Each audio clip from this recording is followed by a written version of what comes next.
Assalamualaikum warahmatullahi wabarakatuh. Hai anak-anakku yang soleh dan solehah, semoga semuanya selalu dalam keadaan sehat walafiat dan selalu ada dalam lindungan Allah Subhanahu wa Ta'ala. Amin. Baik, sebelumnya Ibu akan memperkenalkan diri terlebih dahulu. Nama Ibu Fitri Nur Hasanah, bisa dipanggil Ibu Fitri. Pada kesempatan ini Ibu akan menyampaikan pelajaran pendidikan agama Islam, yaitu di bab 1 tentang kisah keteladanan Nabi Muhammad SAW. Baik, sebelumnya Ibu akan menyampaikan dulu kompetensi dasar yang harus kalian capai. Yang pertama yaitu mampu memahami kisah keteladanan Nabi Muhammad SAW. Dan yang kedua yaitu mampu menceritakan kisah keteladanan Nabi Muhammad SAW.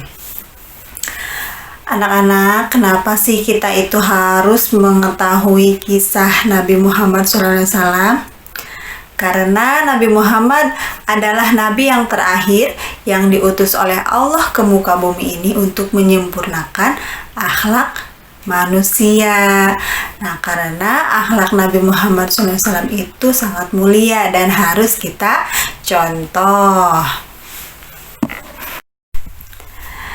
Nabi Muhammad SAW lahir pada tanggal 12 Rabiul Awal tahun Gajah atau pada tanggal 20 April tahun 571 Masehi. Nah, Nabi Muhammad SAW itu adalah putra dari seorang ayah yang bernama Abdullah dan ibunya bernama Siti Aminah. Nabi Muhammad itu sudah menjadi anak yatim sejak beliau lahir karena ayahnya meninggal ketika Nabi Muhammad masih dalam kandungan ibunya. Nah, kemudian ibunya juga meninggal dunia ketika Nabi Muhammad berusia 6 tahun. Jadi, Nabi Muhammad itu sudah menjadi anak yatim piatu sejak beliau masih kecil. Nah, setelah ibunya meninggal, beliau diasuh oleh kakeknya yang bernama Abdul Muthalib. Nah, kakeknya juga meninggal ketika Nabi Muhammad berusia 8 tahun. Nah, setelah kakeknya meninggal, lalu Nabi Muhammad itu diasuh oleh pamannya yang bernama Abu Thalib. Nabi Muhammad SAW itu sudah menjadi anak yang mandiri sejak kecil. Nah, sejak usianya 8 tahun, beliau itu sudah belajar mengembala kambing, memelihara unta. Nah, pada saat usia Nabi 12 tahun, Nabi Muhammad diajak oleh pamannya ke Syria untuk belajar berdagang.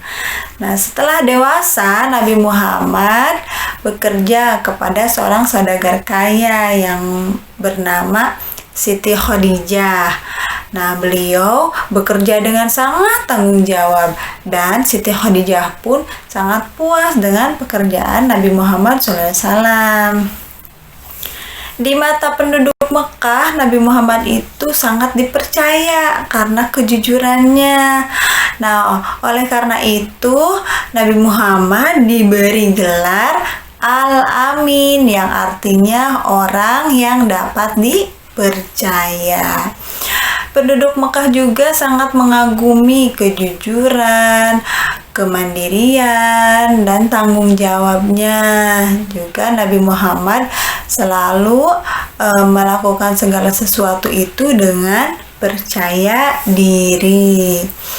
Nah, dari kisah singkat tadi diceritakan bahwa Nabi Muhammad itu adalah orang yang jujur, mandiri, percaya diri, dan tanggung jawab. Nah, sifat-sifat mulia itu harus kita contoh. Kita harus menjadi orang yang jujur, harus menjadi orang yang mandiri, orang yang percaya diri, dan juga orang yang bertanggung jawab. Demikian yang dapat Ibu sampaikan, semoga dapat disimak dengan baik. Untuk memperdalam materi, silahkan pelajari di buku PAI halaman 3-7. Ibu berpesan, jangan lupa sholat 5 waktu dan jaga kesehatan. Wassalamualaikum warahmatullahi wabarakatuh. Terima kasih. لأجاريهم قلت ظاهر ما فيهم فبدوت شخصا آخر كي أتفاخر وظننت أنا أني بذلك خزت غنى فوجدت أني خاسر فتلك مظاهر لا لا لا نحتاج المال كي نزداد جمالا جوهرنا هنا في القلب دلالا نرضي الناس بما لا نرضاه لنا حالا ذاك جمالنا يسمو يتعالى